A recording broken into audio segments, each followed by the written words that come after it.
There's a saying that says the best time to plant a tree was 30 years ago. That's right. The second best time to plant a tree is today.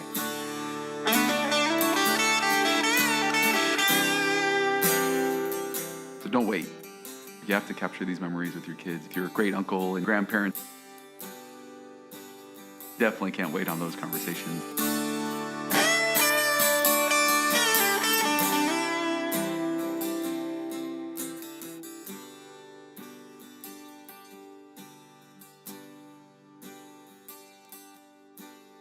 Good morning, everybody, now that you can hear us. Good morning, everyone. This is Chad. This is Jeff, and this is the Catholic Dad Podcast. And we did not just record about 5 or 6 minutes of really awesome banter and go into the netherworld. The good news is it was only 5 minutes. Yeah. The bad news is we're not going to go into banter because we don't have time. No, I'm just kidding. So, Chad, do you have a banter topic for today? Yeah, the banter topic Remind me what we just talked about. The banter topic is Lent. How's your Lent going, Jeff? It's going pretty good, Chad. It feels like we just talked about this. So Lent's been good. I've I guess turned it around a little bit. The big topic we had kind of going into Lent was making Lent have meaning. Yeah. So, full transparency, I haven't been as close adherent to my sacrifices as I would have liked. But the fact that I identified a sacrifice and that it's actually been fairly difficult as a sacrifice, because obviously I haven't adhered to it as well as I would have liked, has made Lent have meaning again, which has been great. I haven't done we actually did this with the confirmation class before Lent. We had like a little Lenten contract or whatever. And it was sacrifice. So it was basically what are the 3 things for Lent, right? Almsgiving, prayer, fasting, and almsgiving. I couldn't think of fasting for whatever reason. Sacrifice was in my head. So prayer, fasting, and almsgiving. So those were the 3 things we had. All the confirmation class all signed something. That's cool. So sacrifice was alcohol. Prayer was adoration. Try to get to adoration once a week, which I need to set up the reminder on my phone because now it's back at Woodland Hills. It's a lot easier to just stop there at work. And then the almsgiving was to do some nice things around the house for the family, which I've done a moderately poor job on. But the point of the last moderately poor, just on the downward side of the bell curve. Now that I think about it, it's good to be reminded, right? That was the whole point of having the contract, was to write it down and put it somewhere where you could look at it. Yeah. And I put it down. I think it's at my desk at work, and I haven't looked at it for 2 weeks. So there you go. So this is a good reminder to just kind of refocus. And we do have 2 weeks left or 3 weeks left or whatever. That's right. So yeah, and that was the kind of refocus and reset here. And that was a thought for Lent as a banter topic, because when you came in, you were talking about work and goals and needing to get goals and milestones set and whatever. And it's like, here we are, we're halfway through Lent, and how are we doing? Because it's better to look at it now and say, how's my Lent going, and am I satisfied with the effort that's being put in? Does it really feel like it's different or sacrifice? Mm-hmm. Do we need to adjust something here to make Lent? Because again, in that topic that we talked about, it was like a lot of times we get to the end of the Lent, we're in the Holy Week or we're at Palm Sunday, and it's like, gosh, Lent just flew by, and it didn't even seem like it was Lent. Exactly. So this year is definitely better. I mean, for me, I gave up social media, and I'm loving it. I don't have, I don't know if I'll ever go back to social media. And but the hard part, like I was saying earlier, is definitely whenever I'm doing something fun with the family, and I want to post that, hey, here we are at the rodeo. Hey, here we are at Elliot's Crawfish Bowl, and we're having so much fun, woohoo! But then it's like, okay, why are you doing that? It's like, is this for you or is this for everybody else? And why is this so, hard for you at this moment? It's not hard for you to look on Facebook right now, but it became really difficult whenever you're doing something fun and you're wanting to show everybody how much fun you're having. Right. So it's like, okay, that's what social media, I guess, is doing to us. It's like, it's making our lives like a movie or something. And like you were mentioning earlier, it's like, okay, here I'm doing this thing and I'm having so much fun. Now, how many likes and comments am I getting? What are people saying about that? Yep. Did anybody notice my really cool thing that, so it's... And how do I post it in a way to make it look maybe even better than it is, or to get that likes, or not to make it better than it is, but to, because I catch myself doing this too, right? Everybody does. It's just you try to write it up so that you're like, you know, it's exciting or it's, you know, whatever. And because you're trying to get Yeah. the likes, you're trying to Yeah. get that feedback. And there's a whole Simon Sinek, I think, was the guy that did it. Oh, yeah. He has a really, you know, Simon Yeah. Sinek on the TED Talks and all that stuff. Yeah. I think it was him. Don't quote me on it. That had a whole thing about the dopamine feedback that social media gives us and why it is addicting and why we try to get the likes and why we have that, you know, and for like really younger kids, and that was the focus of it, was you know, it can be somewhat harmful, right, and very addictive because you're trying to get all those likes and you're trying to get that kind of feedback, that dopamine feedback or whatever, and it's all brain chemistry and stuff. So I honestly, I think social media was a great thing to give up for Lent. So I'll consider doing that next year. I'm slowly moving away as well. I think maybe just the blooms off the rose with everything else, you know, social media wise or whatever. I mean, you end up seeing, you know, the posting from friends. You know, I don't see as many of those, you know. I don't know if it's like a feed thing or an algorithm thing, but we were talking too about the politics that are coming up. Yeah. And my feed is basically my news feed, you know. Yeah. And then my compulsion is like, well, this is what I agree with, so I'm going to share it with everybody, which nobody cares and nobody wants to see what that is, right? And then the flip side is I see the stuff that I don't care about. Yeah. And you're like, oh, well, maybe I should comment on this guy. What a moron, right? Well, that's not healthy either. I mean, that part of the reason the debate's so poisoned and so coarsened is because we're like in our separate camps now, and we don't have to, you know, the only way we come across is by like some sort of dumb zinger that we send across social media. So I think it's a great thing to sacrifice, and I will, if I'm still on social media next year, I'll definitely consider doing it. Well, there's 2 weeks or 3 weeks left, Jeff, so you can always give it up now. I think well, that's true. I'd like to button down back to the original sacrifices of Lent and refocus on those, because that was the original intent. But you know, in the other, you know, just advice to all the Catholic dads out there is, whatever it is, whatever the sacrifice is. You're not checking it Sundays, I assume? No. Right?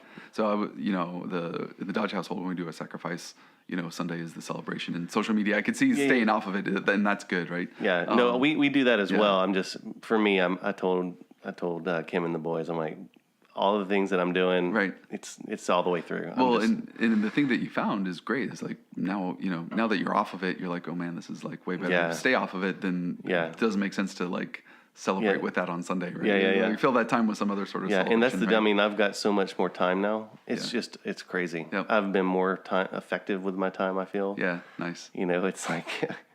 You know, maybe TMI, but you know, when you don't bring your phone to the bathroom, you know, you save a lot of time to do other stuff. Yep. And you know, it's hilarious. The you know, the little things that come out of this one act, and some of the things that you look back on, you're like, wow, this is big. So yeah, really good. I'm really enjoying this Lent. So I think we're good on. That's perfect. I mean, banter time. Yeah, that could have been a full topic. A full banter topic or a topic of banter or something. Right. Maybe we need to readdress that at the end of Lent. We can have a reflection on. That's right. Just overall social media, I think would be great. But you have something that does have to do kind of segue into the banter topic. Kind of segues into that. Yeah, no, it's good. So you know, you mentioned one of the things was like saving those memories on. Certainly, Facebook was originally set up to do that, right? As you can like check in as to what you're doing. And time to get up. Yep, it's time to wake up. So, and that's kind of the topic today. So, there was an interesting article a couple of years ago about right when I guess it was early 2000s or whatever, but like we never had camcorders of the kids. We never took videos. We don't have a lot of those video memories and stuff. We have a lot of pictures. We take a lot of pictures, right? So we have those memories, but we don't have like the video memories. And one of the things that the article was saying is that apparently they've done some studies that, you know, parents that are filming the memories with their kids, for whatever reason, the memory itself doesn't seem to plant as deeply. So they don't have as vivid a memory of the event as someone who doesn't film it, because you're not present. Because you're more worried about you're behind filming the lens, you're behind the lens. You want to make sure that you're getting it and it's in focus and blah, blah, blah. You're not actually watching the sport, or you're not actually watching whatever it is, which I thought that was interesting. And the topic today is really all about how do you capture those family memories. And the reason we want to do that is because I'm a big believer in having family stories. So growing up, Grandma and Grandpa would come to town. Mom would make a big dinner. We'd eat in the dining room. That was always a big thing. We still had like the formal dinner. We don't really do that anymore as families, I don't think, but that's what we did. And Grandma and Grandpa would tell their stories, right? We'd tell the stories of Mom and Dad growing up, tell the stories of Grandpa growing up, I've mentioned him before. He fought in World War II. Yeah. You know, he was in the Strategic Air Command, so he had all kinds of interesting nuclear missile stories. You know, and that becomes kind of like a lighthouse for a child to know that history of their family, to know the place that they fit into that story. And so I think memories are really, really important.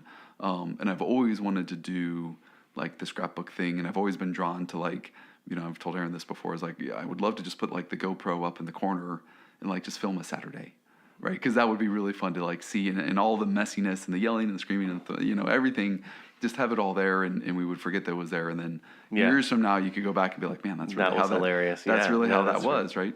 And then you're present in the moment, but you're still capturing it on That was video. that was kind of the thought, love right? it, yeah. Yeah, that's, and especially for like, you know, big events or birthdays or whatever. You don't want to be carrying the camera around. You just set it up in the corner, just leave it, right? Yeah. And so we haven't done that, but I thought, you know, that would be kind of cool. And then scrapbooking and you know, certainly the best part of Facebook is the Facebook memories.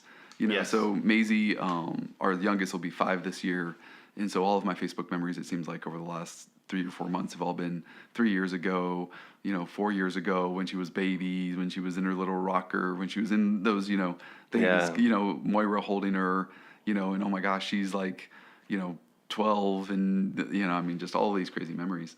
And so that's where our stories as a family will come from. Like, I want my kids to remember, hey, do you remember what you did the day Maisie was born? And they went to Build-A-Bear Workshop, and they made her a bear and recorded their voices in the bear, and it was a crazy rainstorm day. And I mean, all that's like a story I want us to be sharing around the Christmas dinner table when they have their kids, right? Well, so those are like the big things. But then last summer, we were really busy doing lots of really cool little things. So we see lots of movies, we have lots of barbecues, we see lots of friends. And the thought process was, I'm not really capturing any of these things, and summer's going to be over. And we're going to be like, man, we did a lot of stuff, but what would we do? Right? Yeah. So I know I've talked to you about this before, and we'll get some feedback going back and forth on it. But so I started a book of life. And so what it is, we bought out of Amazon one of those great big like ledger books from like the old timey grocery store, you know, like, and it's just, you know, I don't know, it's bigger than 8.5 by 11. It's almost like legal sized or whatever. And you open it up and it's got like the one column for the date. Yeah. And then it's got another long wide column for a note, and not to turn it into, you know, a daily journal that takes 20 minutes and have everybody write something, and not to turn it into this big thing. We call it the Book of Life, and we try to write like one line per day, because you can always find, if you are a family and the other part of this is to stay focused on the important stuff, you should be able to find one thing that day that's memorable. Yeah. Right? As a family, right? Yeah. Even if you're a family of, you know, even if you're newly married, even if you're like, you can find something that that would like secures that day, right? But then it doesn't become a big deal. We leave it out. It's on the front table right by the front door. So as soon as I come home from work, it's sitting there. We don't cover it up with a bunch of stuff. It's always sitting there in your view. So if you miss like a day or two, I go back and I'll fill them in, right? So I think the worst I've gone is like 3 or 4 days. And then Aaron, if I'm like out of town, Aaron's filled in a couple days too. We've been doing it since August. That's every cool. single day. That's right? really awesome. And so Aaron turned 40 yesterday, so that was of course a bigger entry, you know. But the cool thing is, you can start going back now. Even, I mean, it's been 6 months or 9 months, right? And I catch the kids still flipping back and looking at the pages. Yeah. And you can look at, oh man, that was the weekend that I took Moira out to drive for the very first time.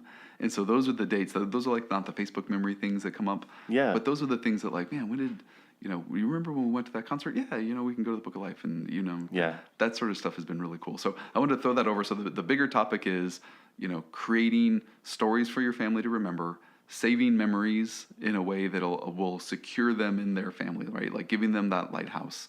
And then how do you guys do it? What systems do you have? Oh, nothing like that. But I will tell you that while you're talking, what comes to my mind is we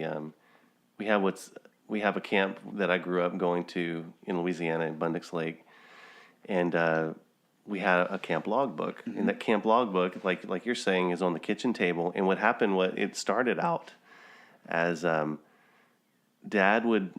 whoever would go up to the camp, they would write what they did at the camp. So like Dad would write like a note that, hey, I came up here. I came up here to winterize the house. So all the lines are drained and all of that.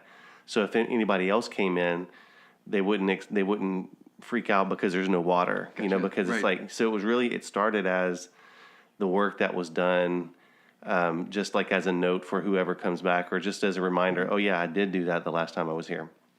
What it transformed into, so just to give a little time frame, the logbook that I'm familiar with, it started in 1984, and it ran to 1994.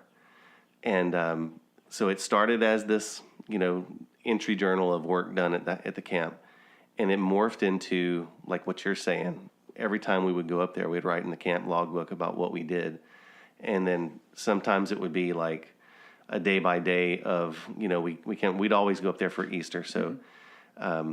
So the Easter entries started getting longer and longer, and these big, and then we would just start writing these giant entries into Right, nice. into the logbook. And my brother Mike, he one year he gave all of us, he scanned the camp logbooks. Nice. And gave all of us, hard copies of the camp logbook. The greatest gift I think I've ever received, because I had to go to Africa for the job one year, and I brought those logbooks. And he had just given us those logbooks for Christmas, and I spent every day reading those entries, and it was That's just awesome. looking back at it. Right. And I could remember in my mind, I was like, I remember that day. I remember exactly that day.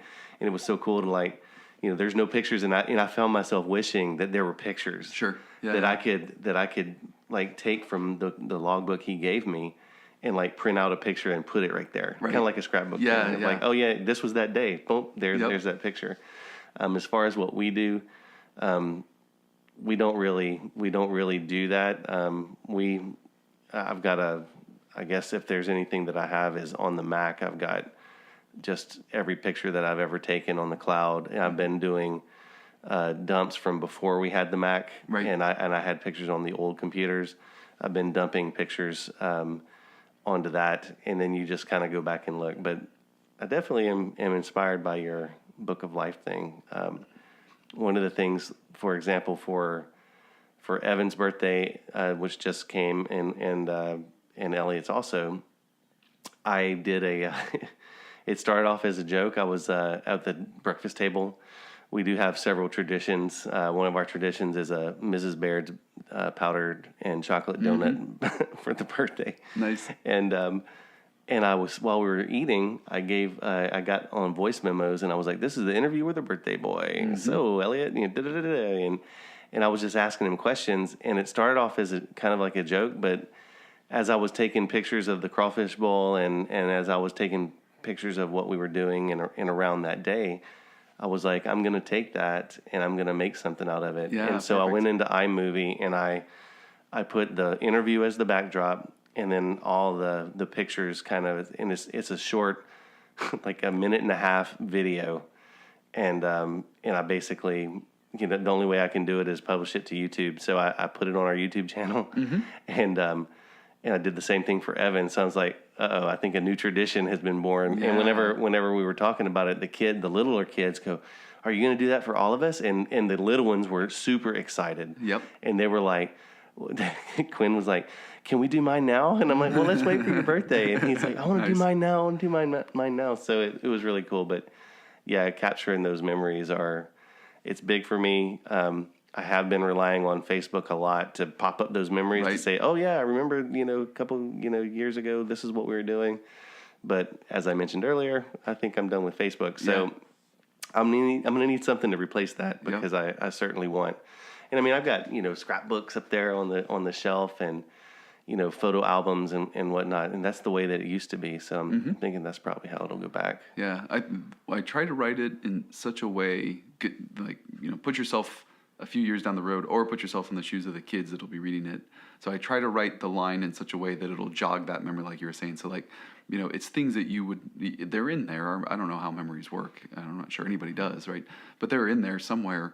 And so the idea is, a couple of years from now, when you read it, whatever that line is has enough detail to kind of key that emotion, or to key that time, or whatever, just to remind, what you were doing that day. Yeah. So that, it's, and I do try to be cognizant of, as I'm kicking the table here, sorry, the fact that it's like, it is from my perspective. Yeah. Which makes it I'm sure there's things that I'm missing. So like if each of the kids had their own, they would probably have something different. But I Yeah. do try to write in, try to capture what all the other kids are doing, and then also like spread it around a little bit. Yeah. So like, Are the kids writing in it too? Or it's just you and Aaron? It's just me. Well, mostly just me. Aaron, Okay. Aaron will pick up the slack if I'm not doing it.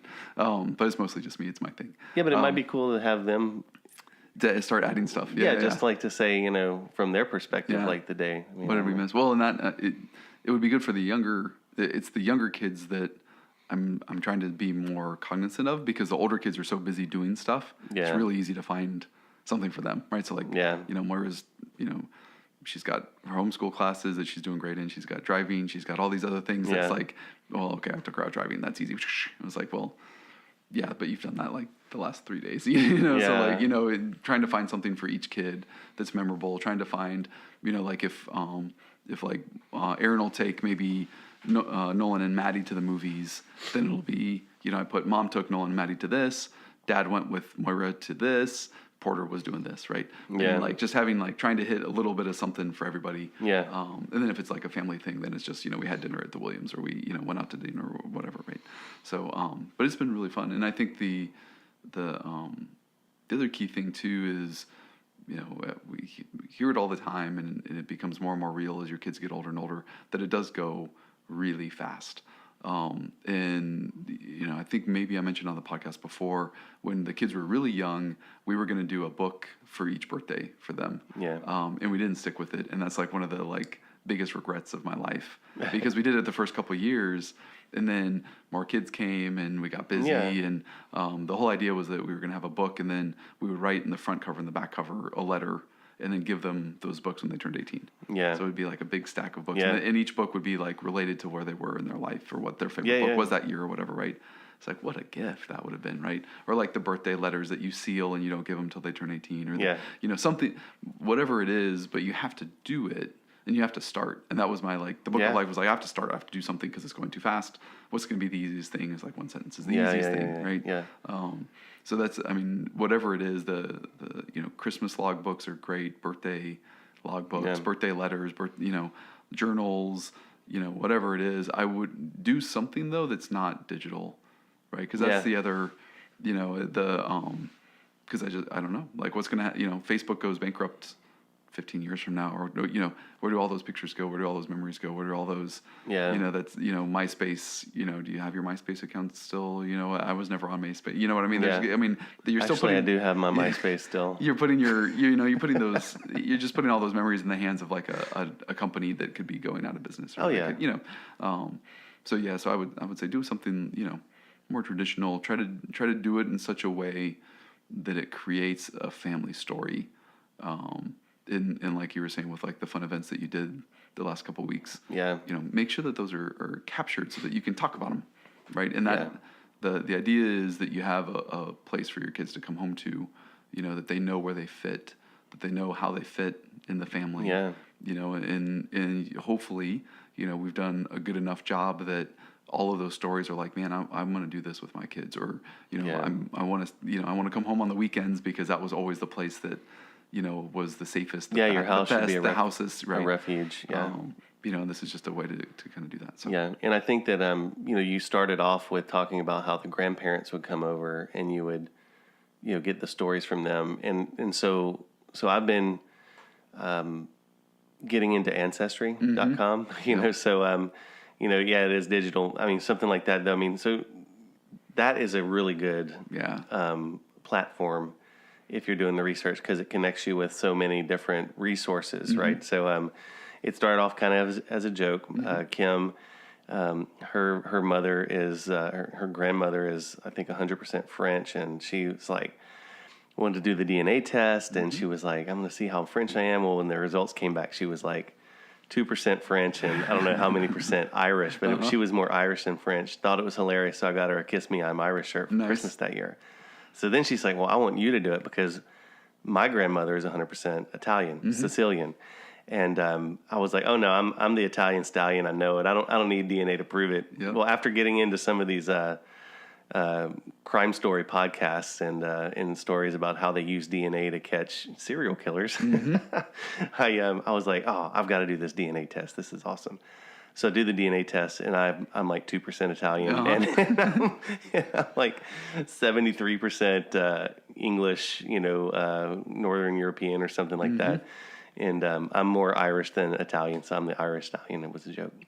But anyway, in all of that, like you're starting to see your family tree, you're exploring your family tree, and you're wanting to know more stories about these people. So I'm more cognizant now about whenever I'm talking to somebody. Number one, I'm upset that all these people in my life have passed away. Yeah. I can't get these stories from these people. So one day I'm talking to my uncle on the way home, and he was talking about my Uncle Jerry. He's talking about his life growing up.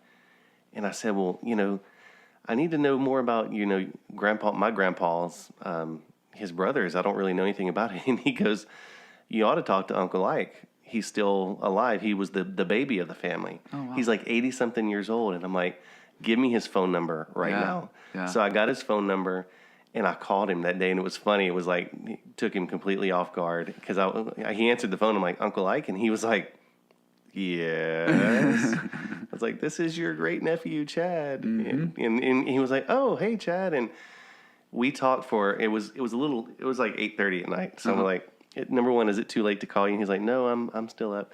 So we talked for about 30 minutes, and I was like just asking him about the family, like growing. And I said, I want to call you again. And what I'm going to do is I will put like a topic, if you will, of like, so today I want to talk about this. So like, tell me about this. And, because I want to capture that, because, he was the baby brother of my grandfather, and they were one of four brothers and one girl. And obviously everybody else has passed. So it's like, this is something that you want to make sure you capture. Heck yeah, man. So That's awesome. capture it now. Yep. And then so I guess my advice to the Catholic dads out there listening is, you've got somebody in your life right now that would love to tell their story, and you need to know their story, and your kids need to know their story too. And everybody wants to feel, that their life mattered. And if there's one thing that the ancestry thing has done for me, is whenever you're going back all those generations to realize that if something would have happened to that person, all these people wouldn't be here. Right. So it's like, wow. It sounds corny. I got goosebumps just thinking about that, because think about just think about all of the things that were going on back in the, 1800s with, war and famine and sickness and, lack of modern medicine and things like that. One of those people falls ill to whatever disease was going around that day. You wouldn't be here, and neither would all this big branch of that tree. Yep. It's just crazy to think about, right? Yep. So, from that perspective, everybody's story matters. So I would say take the time to recognize those people. Absolutely. And not only those people, but just, I guess, a final parting thought for me is when you see a veteran in the grocery store or at a restaurant, do it in a nice way, but go up and thank them for their service, and you might hear some awesome stories. Yep. So I've got two that I'll just share real quickly. Is at lunch. These were both at lunches, different days. And I call it, in my mind, I call them old hats. The veteran will walk in, he's got the hat, but this is a World War II hat. Yep. Guys, y'all don't see that very often. Yeah. So get up and go introduce yourself and just thank them for their service, and you will hear some incredible stories. So I met, he said his name was Joe. They call me Pappy. So Mr. Pappy was 94 years old. And he was in Midway. Wow. Oh my gosh, man, this dude, and he was walking, and his son who was with him said he still drives. Had an amazing conversation with him. And then at Jason's Deli here in Kingwood, I met, he was like 94, I believe. His name is AJ Howard. And I sat down with him. I was fortunate enough to have probably like a 10-minute conversation with him. I asked his wife if it was okay. Right. And while she was ordering, he had sat down. So I went up and I thanked him for his service. And he just started telling me all about, he was on Normandy Beach. Wow. He was in the Battle of the Bulge. Yeah. So this dude, you want to talk about heroes, and again, got goosebumps. This guy was in it. Yep. And I just was in awe just talking to him. and just, I'm so thankful that I was there and able to do it. And it sounds kind of silly, but we always think we don't want to impose on people. Like, this is their lunch break and they're having lunch. People want to tell their stories, man. And whenever you see a hat walking in, number one, just go thank them for their service, because I think it's the right thing to do. But you might just be blessed with an awesome story. Absolutely. So, Mr. Pappy and Mr. Howard, God bless you guys and for the service to the country. And, there's people out there in your life that wants a story to be told, and guys, go out there and record that story somehow. Absolutely. I like it. Yeah. Yep. Yeah. So my parting thought would just be to start. So don't wait. Right? Yeah. Don't wait. Like, even if you try something and it doesn't work, try something else and it doesn't work. You have to capture these memories with your kids. You have to capture the memories with your great uncle and your your grandparents. You can't wait. You definitely can't wait on those conversations. You have to make sure that those are captured, because you know. There's a saying that says the best time to plant a tree was 30 years ago. That's right. The second best time to plant a tree is today. Yeah. No, I like that a lot. No, that's exactly it. So start planting those trees and start a tradition of capturing your stories and capturing your memories with your kids, because they're going to have, we all have that moment in our lives where you need a foundation, and you do it through your Catholic faith, and you do the story of your family, and that foundation will be there for yourself and for your kids. So good deal. Good one. Good topic. All right. Yeah, man. God bless you all. Hope your Lent is going well. Stay strong. Yeah. Stay strong. We'll all celebrate together the great resurrection and Easter. And God bless everybody. Yeah. Saint Joseph. Pray for us. Amen.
See, I don't see squigglies. That's what's, Squiggly, squiggly, squiggly, squiggly. but that's, yeah, okay. Yeah, okay. We should always do that. Was that louder when I whistled into it? Yeah, that's really loud in my ears. Sorry. Should I stop doing it then? So now we're recording? Now we're actually live now. Awesome.